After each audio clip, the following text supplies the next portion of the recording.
Bonjour bien-aimés dans le Seigneur, nous sommes arrivés mercredi matin.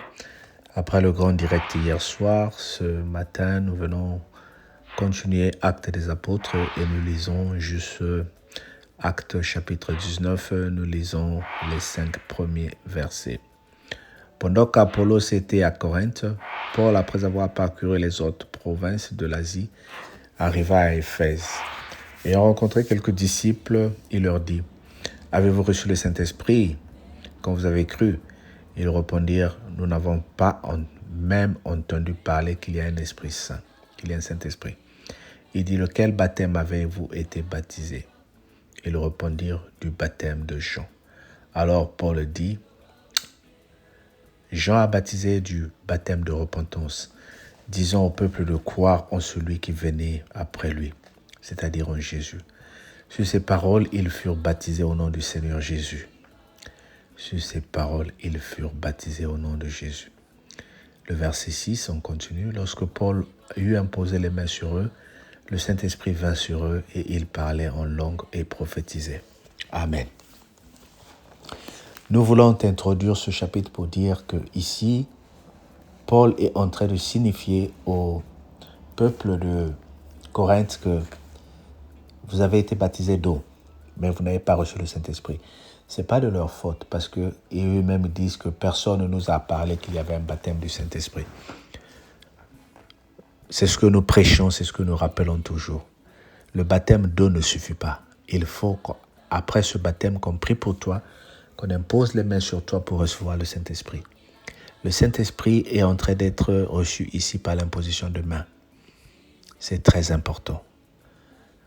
Nous voulons juste introduire ce côté-là pour dire que demain, nous allons continuer ce thème-là pour te dire l'imposition des mains déclenche des merveilles dans ta vie. L'imposition des mains fait la différence dans la vie des chrétiens et des païens. As-tu reçu l'imposition des mains? Tu vas me demander, mais qui va m'imposer les mains? Ce sont les hommes de Dieu. Ils doivent imposer les mains sur toi. Plusieurs personnes disent, moi je ne crois pas, je n'accepte pas que les gens mettent les mains sur moi. C'est normal. Il faut que le pasteur, le prêtre, l'homme de Dieu impose des mains sur toi pour déclarer des paroles de bénédiction. Tu n'as jamais reçu l'Esprit Saint? Ce n'est pas grave. Il n'est pas trop tard. L'imposition des mains est gratuite. Que le Seigneur te bénisse pour que tu te prépares à cet événement. À la fin de ce chapitre, nous allons encore parler et prier pour l'imposition des mains. Que le Seigneur te bénisse et passe une très bonne journée. Nous partageons aujourd'hui une courte parole pour récupérer cette voix que nous avons beaucoup utilisée hier soir pendant le direct. Mais demain, nous allons te donner encore un message détaillé. Sois béni au nom de Jésus. Amen. Écoute, partage et puis demande à d'autres personnes de s'abonner. Merci. On se dit à demain.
Konsi bwa bunwana